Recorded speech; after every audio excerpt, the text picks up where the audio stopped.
and Bendy. Hello and welcome to Waldy and Bendy's Adventures in Art, the podcast they couldn't stop. I'm Waldy, better known perhaps as Waldemar Januszczak. I'm the art critic of the Sunday Times. And my co-host is Bendy Grosvenor, world-famous art historian and TV legend who presents Britain's Lost Masterpieces on the BBC. So how are you, Bendy?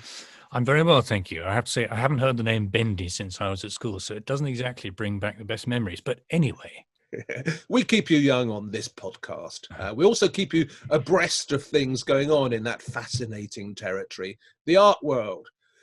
Always lots going on in the art world, Bendor. So what's grabbing your attention at the moment? Well, the big story of the week so far for me is actually to do with numbers and money. In the Sunday Times, there was a report about the extent to which museums in the UK have deaccessioned, that is, flogged stuff off in order to keep paying the bills. And it was an eye-watering £27 million over the last decade. And I think most people might be surprised at that because we tend to think that deaccessioning is not something we do in the UK. It's what American museums do. They're always flogging stuff off in the States. But we do it here. And actually, how we do it here reveals, I think, a problem with our museum landscape in Britain and something we're going to have to address after this terrible pandemic is over.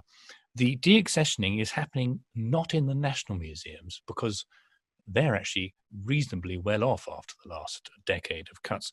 It's really affecting the regional museums, the smaller museums across the nation. And they're having to sell stuff because they're really suffering with cuts. And I think that figure of £27 million should be something of a wake-up call to the extent to which we need to look again at how we support those museums. I mean, I don't know what your philosophical view of deaccessioning is, Waldemar. I take the view that as long as the money goes straight back into the pot, the museum pot, to say, buy new pictures, it's okay. But it's when you start selling stuff to pay for potholes, for the rest of the council authority, that you get a problem. And that, unfortunately, is happening. Bury Council, for example, sold a picture by Lowry and took the money straight back into the general council tax pot, leaving the museum very shortchanged. It's tricky, isn't it? One of the great unbreakable rules of life is that there's no such thing as a free lunch. So how are these museums supposed to survive in many cases when they have been cut back so thoroughly by government policy towards the arts over the past couple of decades? I don't really blame any council, frankly, or any museum for looking around and thinking, well, how are we going to survive? And of course, I agree with you. If it's a case of something important happening, or if the money is used, for example, to buy something else for the collection, which I know is a reason that's often given. Personally, I can't see how you can get away with not doing it, really. And we do have these enormous collections in Britain of stuff. There's stuff kept in the stores. There's things that never see the light of day. A bit of sort of sensible pruning, in the way that people, when they manage teak plantations, they cut down a few trees every now and then, sell them and grow new ones. That probably has to go on. And I know that there is this big moral darkness to the whole idea of deaccessioning. It's such a horrible word, isn't it, for a start? Yes. Let's think of something more beautiful to call it, But I mean, in the end, surely it makes some sense. If you've got stuff, too much stuff, if it doesn't see the light of day. I never saw that. The most notorious case was the Northampton Egyptian sculpture, wasn't it, which went for 15 odd million quid at Christie's, and Northampton Council took the money and used it to build another building, didn't they, and expand their art gallery. But I personally never saw this Egyptian sculpture. It's not a thing that was really prominent in the British art world or in museum culture. And I don't think it was a place, people didn't trek all the way to Northampton from all around the world to see it. So there's a sense in which, you have to be pragmatic about this. And as long as it's done carefully, and as long as there are millions and millions of things built in to stop you just doing it willy-nilly, I think it's a policy that has to continue, frankly. Yes, the other statistic which underpins the whole deaccessioning issue is the fact that in the UK, about 90% of our collections in most museums is in store at any one time. So when you have things that sit in storage, and frankly, once an object goes into storage, it tends to stay there, then the temptation to utilize the funds locked within it must be quite strong. My concern, however, is that after the pandemic is over and we're going to have so many huge bills to pay, I think we're going to see a lot more of this. And what I think we need to do is have some kind of system in place which recognizes that all these objects are part of our single national art collection. And therefore, we have to be quite careful about how we sell things off. Now, when I used to be an art dealer, and I would look at auction catalogs in the United States, the thing which most excited me was when I saw the text at the top of an auction entry saying, item being deaccessioned by X museum, because quite often they would take something which they had disregarded in storage and thought, oh, that's a piece of rubbish, and flog it. One of my favorite examples is when the Metropolitan Museum in New York sold a lovely study by Rubens of his daughter. The estimate was, I think, about $25,000 because they thought it wasn't by Rubens, and it subsequently was proved to be and is worth. Didn't you buy that one, Bendy? Wasn't that you? Well, I tried to, Waldy, but unfortunately I didn't make it. So I think we need some sort of safety net, some expertise body perhaps, and I'm sure you and I could volunteer to be on it to make sure that doesn't happen here. My second ambition for this safety net, if you like, would be to give other museums a reasonable stab at buying or acquiring the item themselves. A recent example was a Leighton House Museum in London sold a landscape by Joseph Wright of Derby. They used the money quite properly to buy other pictures, but they also quite properly offered the picture to other museums first at a discount rate of £70,000. Now, no other museum felt able to buy it, and eventually it was sold on the open market for £240,000, which seems to me a problem that needs to be addressed. It's interesting that you mentioned America, though, because in many ways, what goes on in America is a little bit frightening. I mean, Baltimore Museum's a good example. They recently sold off, I think, 7 of their major pictures by what they called were white male artists. So you're talking about people like Andy Warhol, Robert Rauschenberg, Franz Klein. You know, these are big abstract expressionist and pop art pictures, which they sold in order to start a whole new collection of work by African-American artists. Now, I've got nothing but interest and sympathy for people wanting to build up collections of African-American art. That's a really good cause. But I wonder if decimating your collection, and selling off all the other stuff is the way to do that. I mean, it becomes a bit of a political pawn, doesn't it, then, the art in your storeroom? And I'm worried in case things that are done for sort of political reasons rather than for practical reasons or for artistic reasons. Yes, it's always dangerous when museums follow a political current too strongly. That said, I have to say I don't think there's any shortage of Andy Warhols in museums, and I think broadly a museum that doesn't sort of feel able to energize itself with new acquisitions is frankly a dead museum. Well, anyway, that's a lot talked there about deaccessioning, terrible word. I wanted to talk about something slightly different, Bendy. I was writing about Gauguin in my article in the Sunday Times this week, but there's amongst these hundreds of shows that are not happening right now is one I was really looking forward to at the Royal Academy, it's called Gauguin and the Impressionists, and it's a collection in Copenhagen called the Ordrup Gard collection. I know I've mispronounced that. And it's a collection of largely French 19th century pictures, which were built up by a Danish collector in the 20th century, housed in this beautiful little museum in the suburbs of Copenhagen. And I've been there, I filmed there, and it knocked me out, above all because of the Gauguins. Now, people know that, most people know that Gauguin was married to a Danish lady, Mette Gauguin, whose family is still around. Indeed, her great-great-granddaughter lives in Bristol, I think. She communicates with me sometimes. Wonderful, really interesting woman, also called Mette Gauguin. But the original Mette Gauguin, Gauguin's wife, she was obviously left a lot of his art when he died, and she was the custodian of the things he left behind. And so they tended to stay in Copenhagen. And one way and another, a lot of the best ones ended up at this museum, the Ordrup Gard collection in Copenhagen. And what's really fascinating about the things they've got, the Gauguins they've got, is they tend to be early Gauguins, painted in the family, so very personal. He had 5 children with Mette, and he was, for most of his time with his wife, well, most of the time they were together, a very sort of loyal and loving husband who painted some of the most lovey-dovey pictures of kids I think I've ever seen. Now, you know, because you've seen a lot of old master art, Bendor, that children don't always come out too well in art. I mean, there's this hilarious internet site, it's a Tumblr site called something like Hideous Renaissance Babies, isn't there? Because artists are curiously unsteady when it comes to painting children. I suspect the real reason for that is because so few of them spent any time at home with their children, usually farmed that off to their wives while they went into the studio and did their old master bit.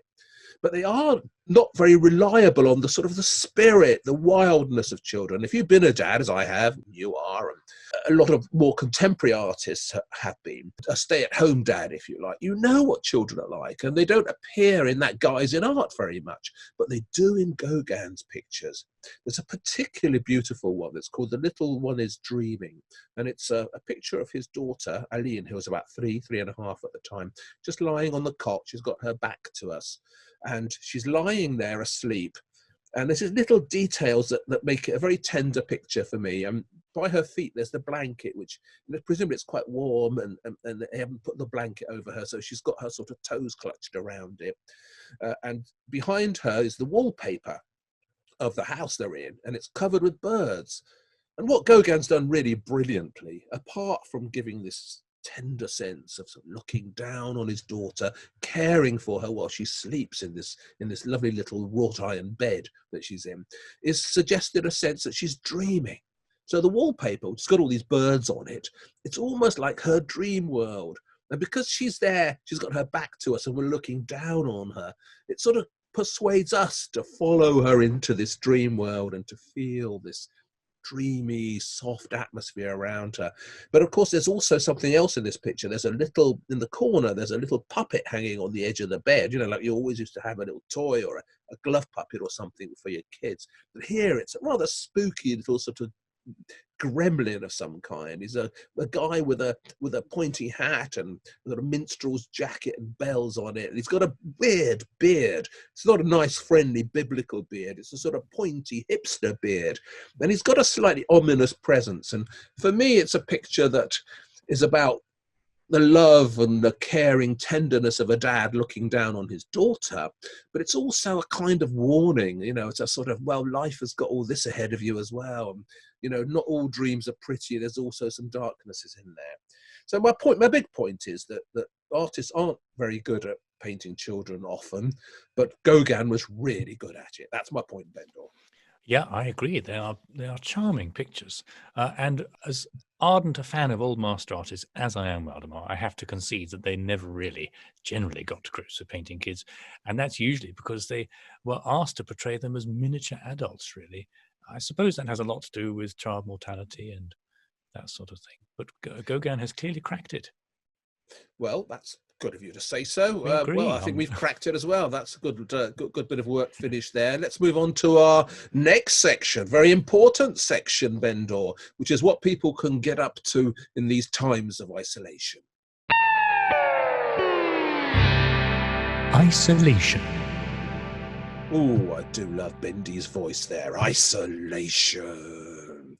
Now, it has been interesting to see the art world suddenly going to town on all these things that we can do now that all the museums are closed. Now, my mailbox has been inundated with stuff. Every gallery that hasn't got a show on but wants us to remember them still, they've been piling into the internet and doing lots and lots of things. So there's a cornucopia, an endless stream now of stuff to do at home when you can't go to the galleries. So the hardest bit is actually choosing something to talk about. What have you picked out of this cornucopia, Bendy? Yes, there's been lots of stuff. But this week is the 500th anniversary of the death of Raphael. Can you believe it? He was just 37 when he died. It's one of those Mozart-like figures. It reminds me of that great Tom Lehrer quote about, by the time Mozart was my age, he'd been dead 5 years.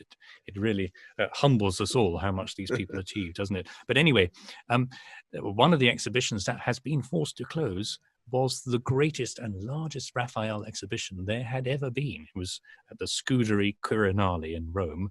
They were going to have 120 works by Raphael, pictures and drawings, 200 objects in all, but it was closed after just 4 days. And what a blow to art lovers that was. The good news is they've put up an array of very good videos on the YouTube site, and we'll have links to that on our page. They've put something up which they call a virtual tour, but it's actually a film going through the gallery from room to room. The commentary is all in Italian. I don't speak much Italian. I don't know about you, Aldemar, but I quite liked actually not being able to understand every word. It sort of helped take me out of the current dark times, looking at lovely works by Raphael and hearing a dreamy Italian voice wittering away about it. Now, when I was in Rome just before this all started in Europe, and I saw the posters for this exhibition everywhere, and it said Raphael 1520 to 1483, and I thought, oh, they must have had a typo there, because normally you would write Raphael 1483 to 1520. But actually, as you see in the video, this is an exhibition which goes backwards. And I've never seen an exhibition which goes backwards. Have you? Not deliberately, but I have wandered by accident through them from the wrong entrance, or the exit as the entrance, as it were. Yes, it's often a good way to avoid the crowd. It's stimulating. But this was a really intriguing and fascinating way of approaching an artist, because the first object you see is a replica of Raphael's tomb in the Pantheon. It's quite cleverly done by the look of it. And it asks the question, he was so lauded when he died, how did he get to that place? And then it goes back through his career right to his childhood. And Raphael is one of those extraordinary artists, isn't he, who seems to emerge fully formed. So often great artists take a while to get going, don't they? You know that his birthday, which just happened right now, 6th of April. So he was born on the 6th of April. He died on the 6th of April. Yes. And 6th of April was Palm Sunday. So it's all very kind of fitting, I thought, when I was looking at the dates and I was watching these films on the Roman website. Well, and I think Raphael he's a good artist to detach yourself from scary times, isn't he? Because everything, I mean, beauty is a word overused in our game, Waldy, but almost everything he does is beautiful and harmonious, isn't it? There's no violence for violence sakes in Raphael's work, and so this was a lovely 15 minutes to study art in isolation. If you fancy more Raphael, there is a very good virtual tour on the Vatican Museum's website where you can go through the amazing suite of Raphael rooms. The definition is really good, and even though it pops up on the screen, it still seems, when you stand in front of things like the School of Athens, the perspective that Raphael just completely mastered still pops out at you, and you think, gosh, am I really looking at a painting? So I recommend that. The other advantage, of course, is you can go through the Raphael rooms when they're empty, which is something I've never done. I've only ever been in a horde of crowds. I don't know about you. Oh, I've done it. No, I've done it. You know, this is the great thing about being as old as me. You've filmed all these things. So I have filmed in the Raphael stanzas, and what an exciting experience it was. And but recently, I think they spent about 10, 15 years restoring them of late. They were always closed whenever I went the last few times. And they now look glorious because after that huge restoration, of course, they're back to some of their original sparkle. It's such an extraordinary achievement, such a sustained effort of brilliance. So the thing about Raphael is that he was immensely popular. He was like the great high Renaissance genius right up until the end of the 19th century. I mean, there are most artists would rate him much higher, for example, than Leonardo da Vinci or even Michelangelo, because of this beauty, this perfection that he brought to art. He was the one they all aspire to. But then he went curiously out of favour. The 20th century wasn't really big on Raphael. There's a sense in which that kind of gentle beauty that you talk about, the sense of perfection, didn't really push the right buttons in the 20th century. Well, a violent age. But it's only recently again. I know I'm not saying that's my view. I'm saying that's what happened to him. In the world of sort of cubism and expressionism and Otto Dix, there's not much room in your hearts for the beauties of Raphael.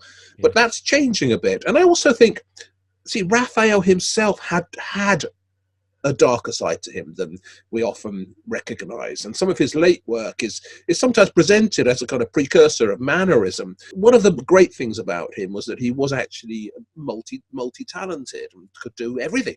He could do portraits, he could do religious pictures, he could do fresco, he could do oils, and he could do a bit of darkness too. And the late Transfiguration is the one that people always hold up. So he was someone who, well, I think in a great way, because he's been slightly forgotten, is there ripe for rediscovery, if you like. And there is a big Raphael show, isn't there, heading for the National Gallery. I don't know if it still is or what form it's going to arrive in, but I do know it has an ambition to reintroduce us to him, which I personally will be very grateful. Yeah, well, we're lucky that because he's such a big name and so well photographed, that he is an artist we can study in some depth in our isolation.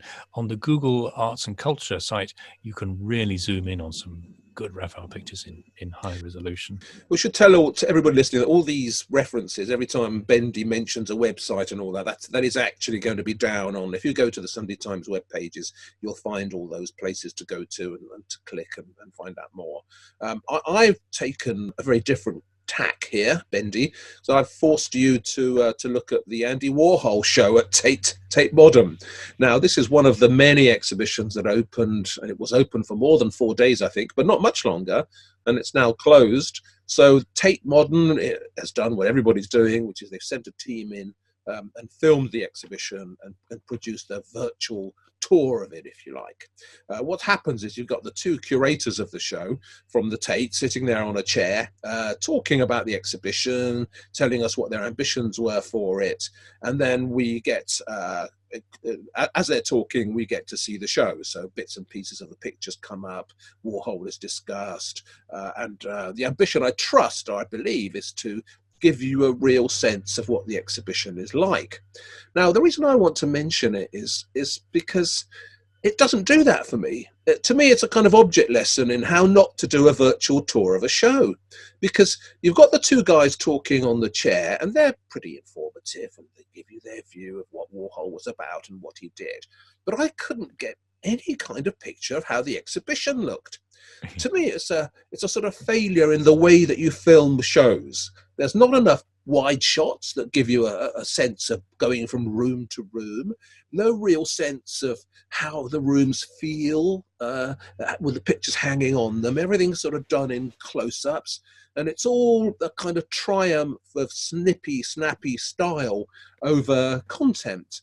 And having made a lot of art films myself, as I know you have as well, Bendor, you know that one of the important things when you're filming art is to try and convey a sense of what it feels like to be there with it, to be in that room or to be looking at it. And that's just missing. And to me, it's a failure. And I want the Tate and all the other institutions that are giving us these surrogate video introductions to exhibitions, taking us there through the ether rather than real life. I want them to give us a much better idea of what those shows are like. I don't know if you agree with me. Well, Waldy, I do actually. And who'd have thought it, Waldy, that making art films is actually a little bit trickier than it looks.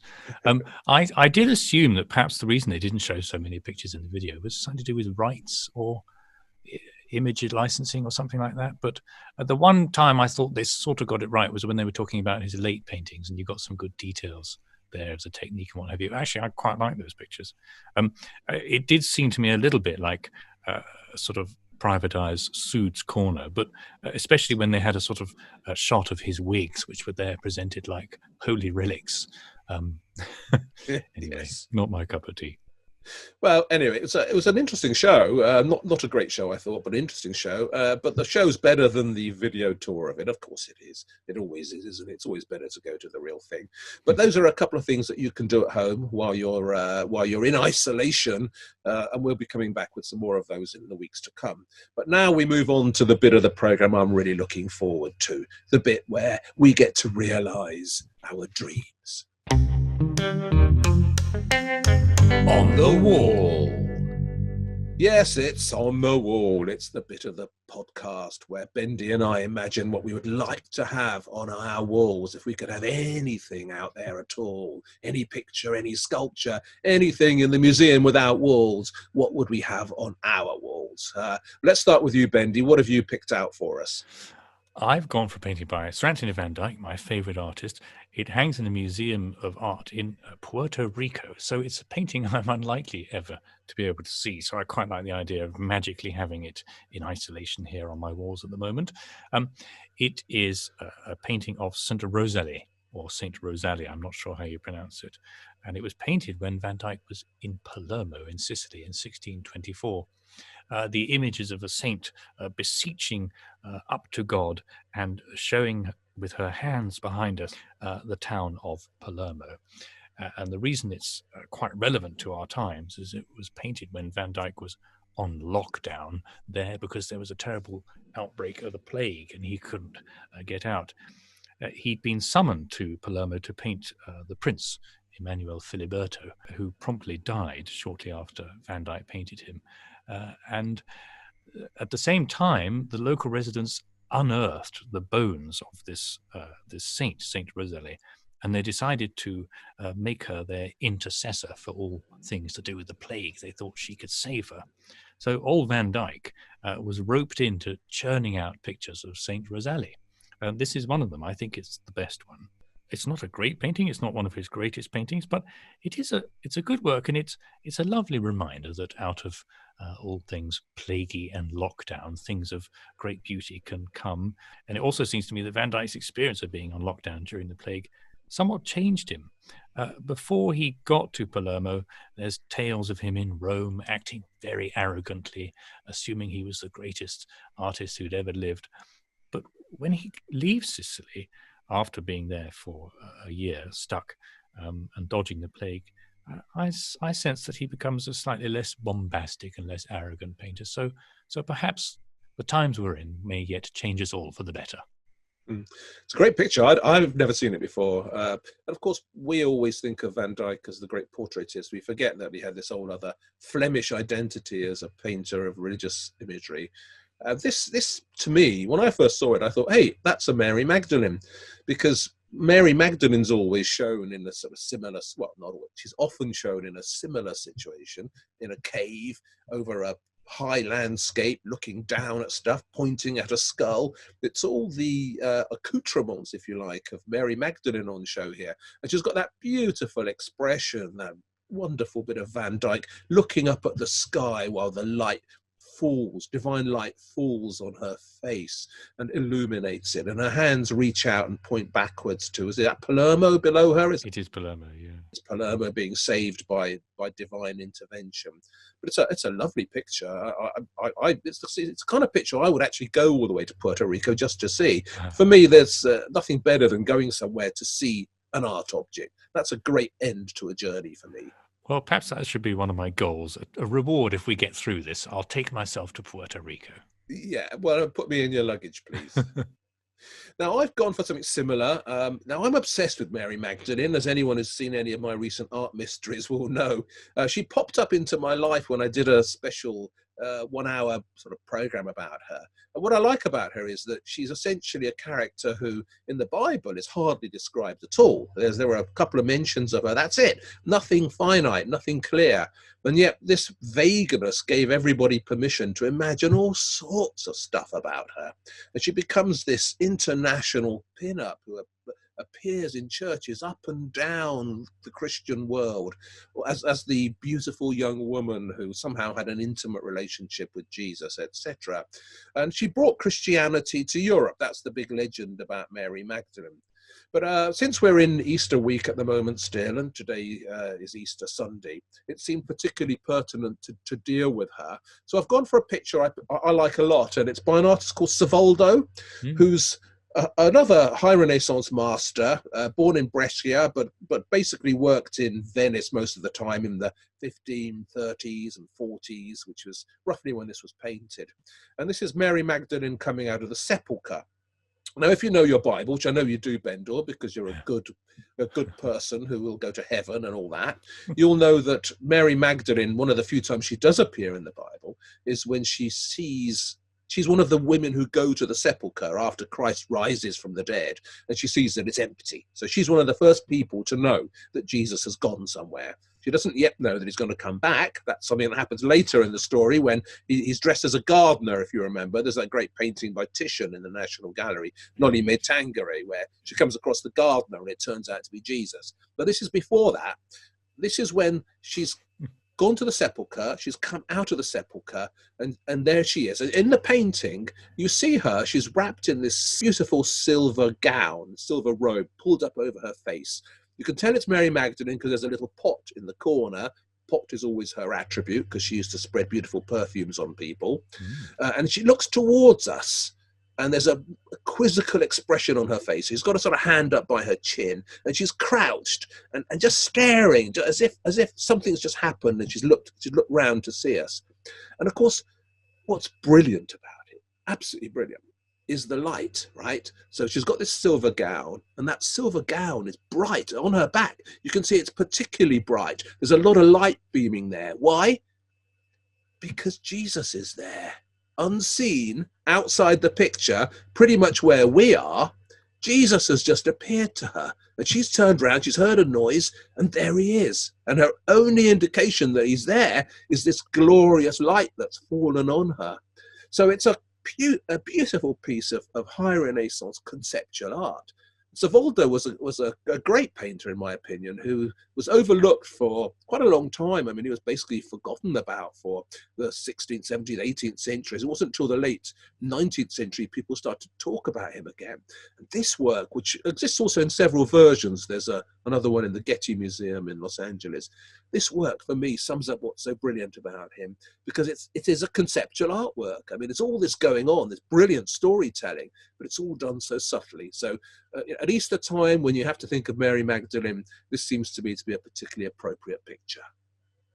It's a real feast. The technique is extraordinary. That drapery is very tangible, isn't it? You want to reach in and crinkle it yourself. Oh, I do. And I also want to reach in and crinkle you too, Bendy, you lovely, lovely man. Unfortunately, we've run out of time, so that'll have to wait for yet another week. That's the end of our little peregrination across the art world for this week, but hopefully we'll be back with plenty more. Remember, everybody, nothing better than art. Take care of yourselves and stay safe.